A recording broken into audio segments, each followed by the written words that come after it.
পুঁজিপতিৰ স্বাৰ্থত দিছপুৰৰ আশীৰ্বাদত প্ৰত্যেকে ভাঙিলে ভৰলুৰ গাৰ্ডৱাল। এফালে ভৰলু বচাও অভিযান, আনফালে ভৰলু পুতাৰ কুচকাৱাজ। এয়া তৰুণ নগৰত থকা প্ৰত্যেক হাউচিং ট্ৰাষ্টৰ এটা বৃহৎ অট্টালিকা।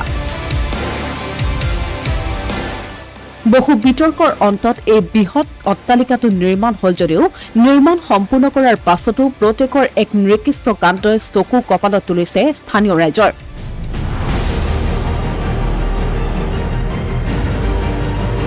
এই এপাৰ্টমেণ্টৰ সুবিধাৰ বাবে এৰাতিৰ ভিতৰতে ভাঙি পেলোৱা হল ভৰলুৰ গাৰ্ডৱাল।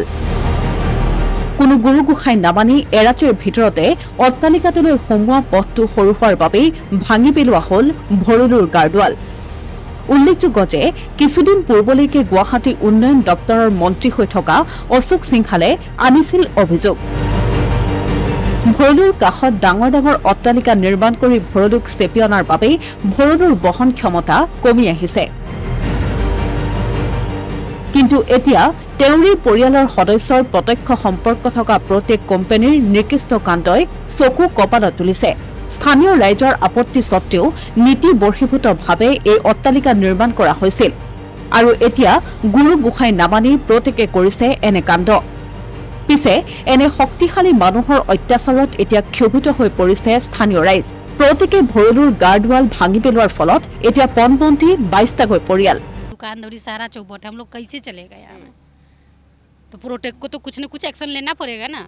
या फिर वो लोग नहीं सोचेंगे तो हम लोग तो सोचेंगे, हम लोग को तो चाहिए। मैं तो इससे पहले नहीं बोली थी, झूठ नहीं बोलूँगी, लेकिन और लोग तो यहाँ का बोले हैं ना, इस एरिया का तो बहुत लोग बोले हैं, लेकिन वो लोग तो अभी तक कुछ नहीं किए। এই বিল্ডিং কোম্পানীটোৱে হৌ হেদিনা কাহিলীপাৰাটো কৰিছিল এনে কাণ্ডই।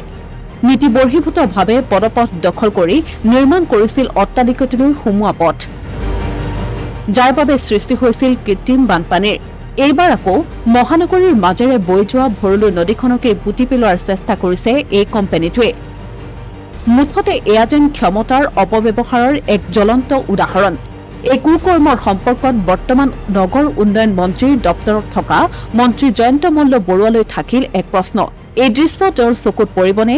কি উত্তৰ দিব মন্ত্ৰী জয়ন্ত মল্ল বৰুৱাই? কি পদক্ষেপ ল'ব তেওঁ পুঁজিপতিৰ হাতোৰাৰ পৰা ভৰলুক বচোৱাৰ বাবে? Asomiya Pratidin digital desk.